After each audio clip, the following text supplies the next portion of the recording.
Hi there, I'm Michael Hill with Canine Chronicle TV, and I'm doing a quick check-in here with our very own Cassie Clark, the food expert, who also has a background in dogs. Tell us where you started and where you are now, Cassie. I started in Siberian Huskies underneath the expertise of my grandparents and Arctic Snow Siberians, and moved forward into working for Bruce Schultz for almost 18 years. Yeah, I was really big in juniors. When I was younger, I was winner of Westminster, 2 pedigree invitationals, and the World Dog Show before I was 15. Woo. I know, crazy. And then I decided, what's next? That's a great question. And so what are you doing now? How did you get into the food biz? Well, I was working for Bruce and Tara Schultz, and they knew I didn't want to do handling dogs for a living, but I didn't know what I wanted to do. And Bruce looked at me and goes, "So why are you taking cooking classes exactly?" And I said, "Because I like it." So he actually helped, him and Tara both actually helped me find my way. And I opened a catering company that specialized in Southern California dog shows. So I was catering to handlers and kennel clubs for 5 years. Wow. Mm-hmm. And then now you have a brick and mortar establishment, right? I do, and it's so Look exciting. at you. And it's not in Southern California, right? We're in a very different part of the country. Okay, so I'm like a tornado, like a whirlwind in some cases. So COVID hit in March of 2020, and that kind of killed our dog shows in Southern California and across the country, obviously. So that killed my catering company. Well, I'm not one to sit around. So I started looking everywhere, from California, Ohio, anywhere. Yeah. Ohio's where my family is, BT Dubs. Okay. And come September, I moved here, packed up my whole life, moved here, and I was open within 6 weeks. Wow. So tell us about the city that you chose, because it's a pretty unique place, huh? It is really unique. It's cute and adorable. It's called Marietta, Ohio, and it's one of the first colonized cities in all of Ohio. So I'm literally a block from the river, and I have these really cool, in my restaurant, if you guys can't tell. Hey. Yeah, give us a little tour. Pick up and show us the view around here. Love. This is my walk-in sign. That's my tagline. Let's get cozy. It's like coming home. Artwork up on the walls that are all done from local artists. That's so great.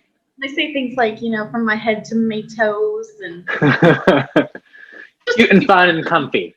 Yeah, but it's very historic old town. I'm on Business District Road, so I'm on Putnam. I'm literally a block and a half from the courthouses and all of the police stations and firehouses.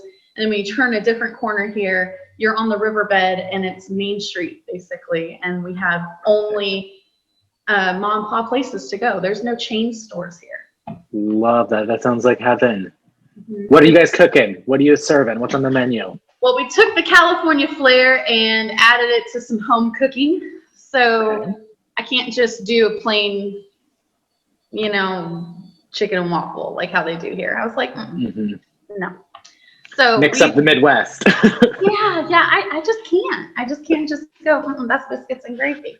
You go, girl. One of our biggest sellers right now is a cheddar sage waffle with a fried chicken cutlet dredged in a honey sriracha syrup, basically. And then I make a California slaw, put it together, and it's a sandwich. It's crazy big. It's awesome.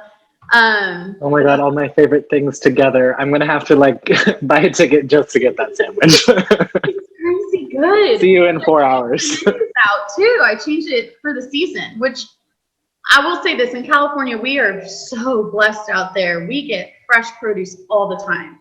Lettuce, citrus, strawberries, and you take it for granted when you're in places like Florida and California, where you can get these things all year. Yeah. Here, there are literally restaurants that refuse to sell lettuce because we can't get good lettuce here in the winter. Whoa.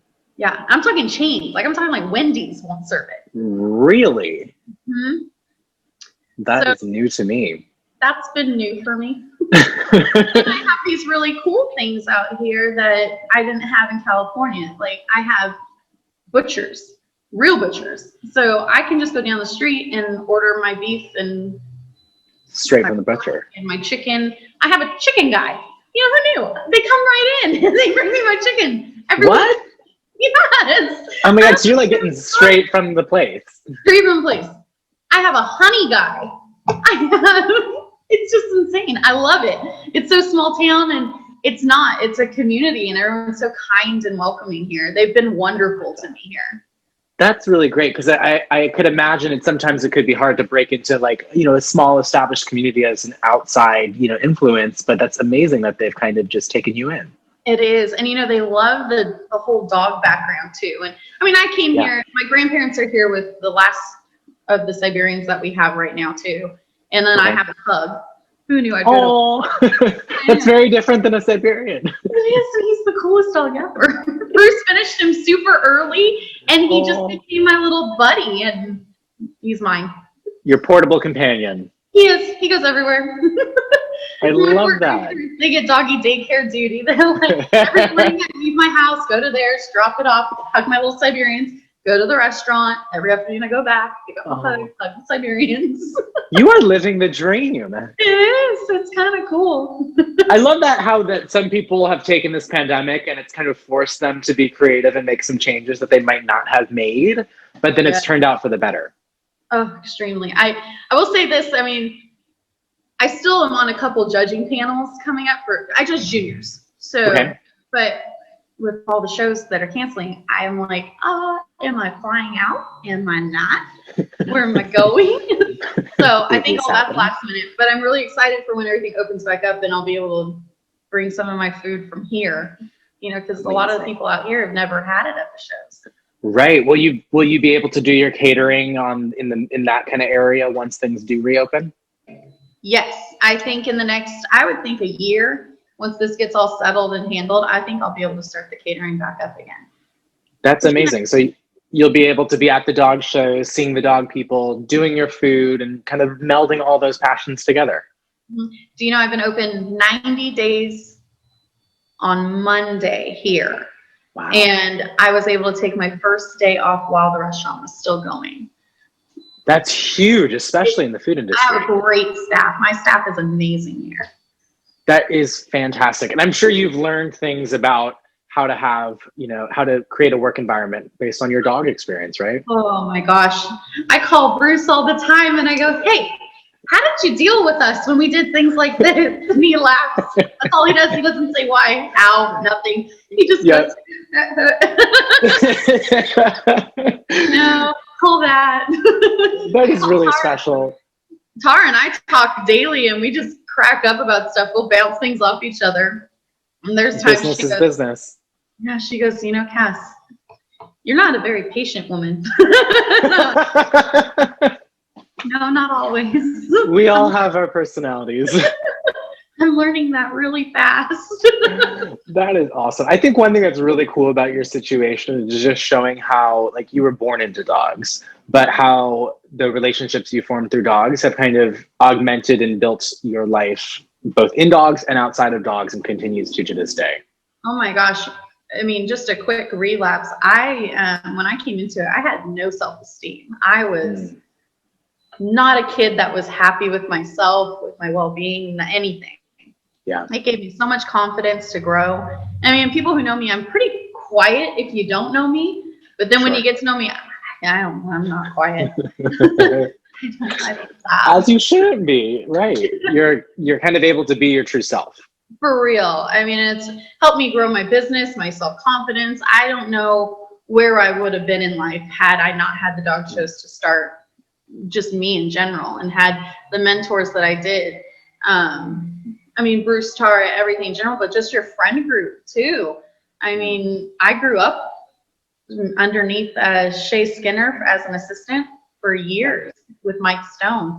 And he's one of my closest family friends. He's not even a friend. He's a brother. And Tiffany the same way, you know? Yeah.